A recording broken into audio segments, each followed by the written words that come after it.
إن الله وملائكته يصلون على النبي يا أيها الذين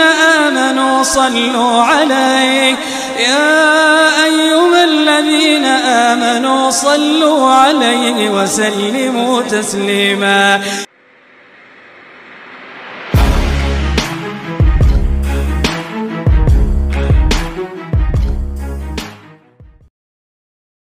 السلام عليكم، اهلا بكم في فيديو جديد. لو اول مره بتشوفني ما تنساش تشترك في القناه وتفعل زر الجرس عشان يوصلك كل جديد. بنقدم تغطيه خاصه باخبار النادي الاهلي واخبار نادي الزمالك بالاضافه لموعد المباريات.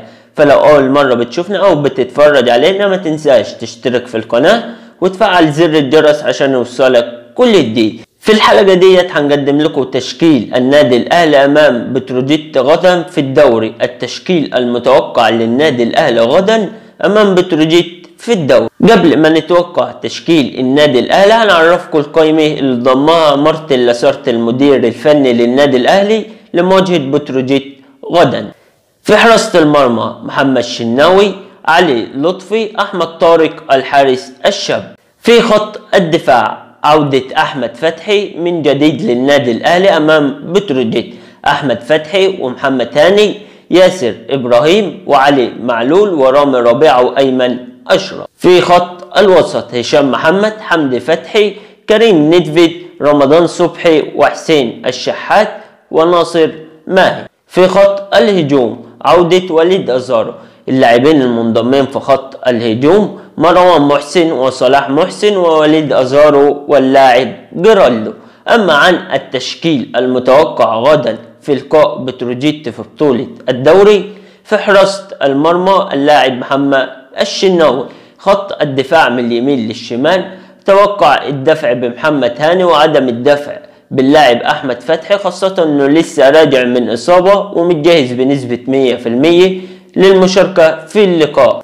فالتشكيل المتوقع خط الدفاع من اليمين للشمال محمد هاني، ياسر إبراهيم وأيمن أشرف وعلي معلول.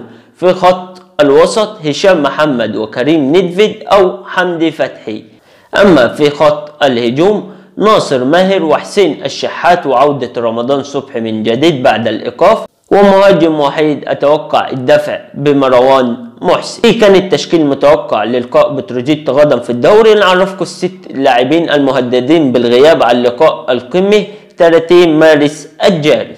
الست لاعبين هم محمد الشناوي وعلي معلول وكريم ندفيد واحمد الشيخ وجيرالدو وعمرو السولية. بس عمرو السولية احنا عارفين انه خرج بره القائمة للإصابة، فعمرو السولية مش هيلعب اللقاء غدا. يبقى عمرو السولية رسميا سينضم للقاء الزمالك 30 مارس. ودي كانت حلقتنا عن تشكيل النادي الأهلي المتوقع. إن عجبتك الحلقة ما تنساش تشترك في القناة وتفعل الجرس عشان يوصلك كل جديد، وانتظرونا في فيديو جديد. صل على محمد.